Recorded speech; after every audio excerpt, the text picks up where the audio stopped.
have no legal training, unlike many of the eminent lawyers who've spoken this morning.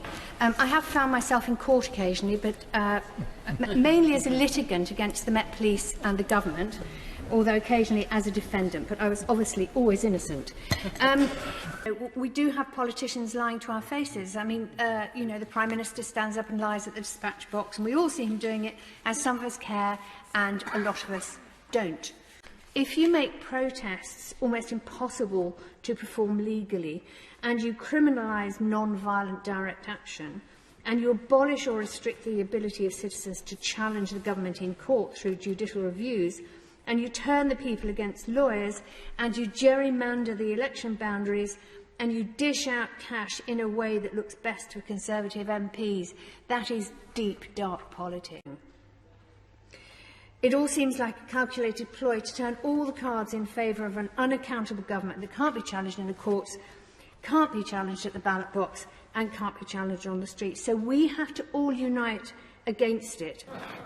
Moving on, this bill allows future Home Secretaries to determine the definition of what constitutes a disruption. Really? You really think we trust Secretaries of State to do that? I've also noticed this tendency to talk about protesters as if they're not people. Now, my experience of protest, which is probably similar to some other noble lords here, is that protesters are people.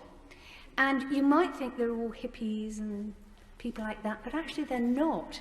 Some of them are ratepayers. You know, some of them earn a living and pay their taxes and things like that. And, you know, they actually don't approve of crackdowns on protest, because there are times when they want to protest. They want to protest about a crossing that's in the wrong place, in their own road, or they want to complain about cars idling outside their children's school.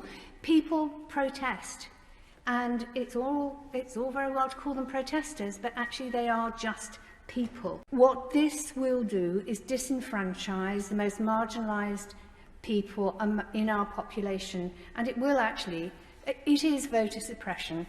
There is absolutely no doubt about that. We've heard a lot about integrity and trust, and the last time I spoke to the Minister about the government that we have at the moment, the government, our Prime Minister, Number 10, the Cabinet Office, who quite honestly do not understand what integrity is about. They are happy to take money from dodgy Russian donors, and they are happy to break the rules when it suits them. So please, don't talk to us about integrity and trust in something like this, when it's clear it's going to stop some people voting. And that's a bad thing.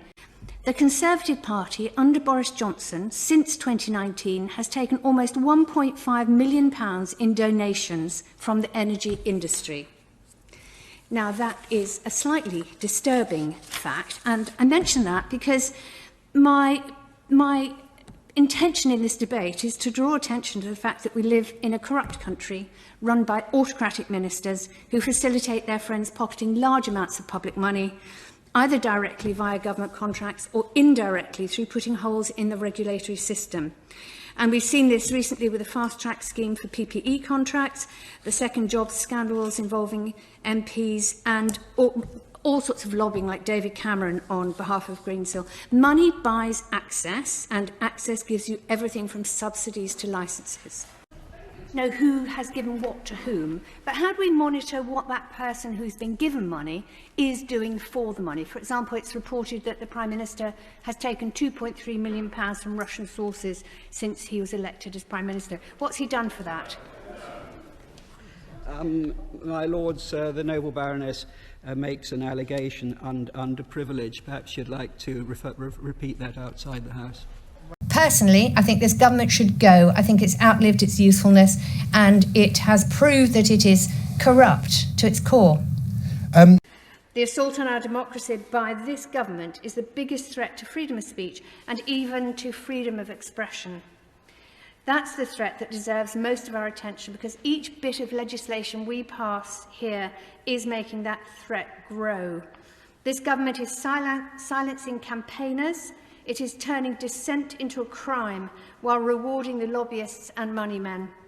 It's removing democratic safeguards on ministerial power while setting up a special unit to filter freedom of information requests that might reveal something damaging to them. Things were far from perfect in the past, but the last decade has seen a vast extension of the repressive state. The old normal was undercover police spying on campaigns for justice, such as Doreen Lawrence, and 1,000 other non-violent campaign groups. And the new normal is giving those undercover police legal immunity for any crimes. It came through your lordship's house. The old normal was D-notices that stopped the public finding out national secrets like the bunkers that sheltered the rich and powerful in the event of nuclear war. But the new normal is referring school kids to Prevent for supporting the eco-warriors of Greenpeace. The old normal was the special branch holding files on Labour ministers. The new normal is putting tens of thousands of people on databases as domestic extremists. I'm proud to say that I was on that police database for domestic extremists while a member of the Metropolitan Police Authority, at the time fighting for the traffic police to get more resources to deal with road crime. And Caroline Lucas, at the other end, was labelled a domestic extremist, as was a local Green Party councillor and thousands of others. We were elected to give voice to hundreds of thousands of people who voted Green, and yet we were watched and monitored by the police. It undermines democracy by limiting freedom of speech. It poses a threat to the core purpose of a protest that allows people who feel unheard by decision makers to actually speak and be heard. This part silences them. And when we talk about disturbance and unease from noise, I'd like to complain about the noise we hear from the other end of this palace. It often displeases me and upsets me the way the House of Commons carries on, so perhaps we can apply this bill to them.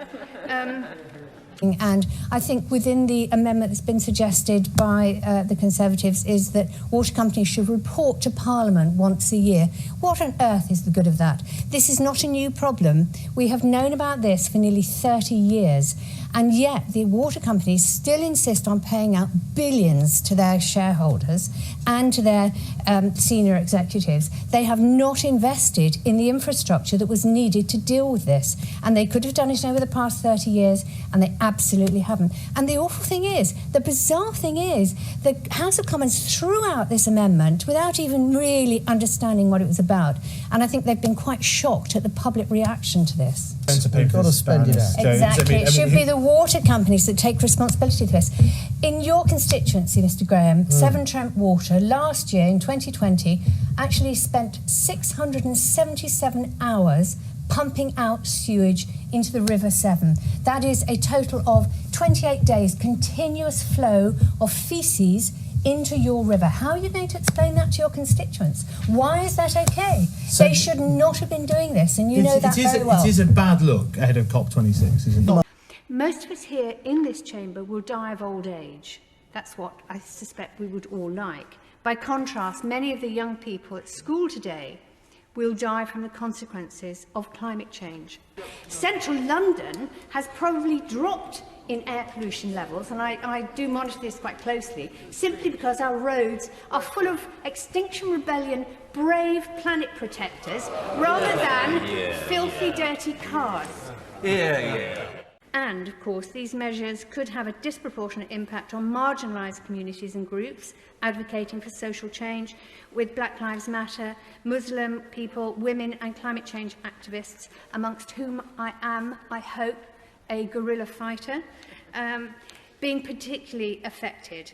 This part of the bill has a very simple purpose. It's actually designed by the government to make life harder for refugees.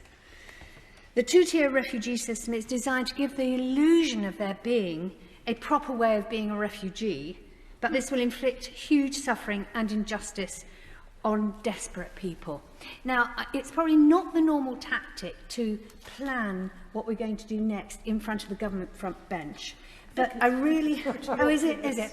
I really think that, although I applaud the intentions behind the Lords who put the 16 amendments down for this clause, I really feel the only way is to take it out of the bill. It is so vile, it's so obnoxious, it really shouldn't be in here.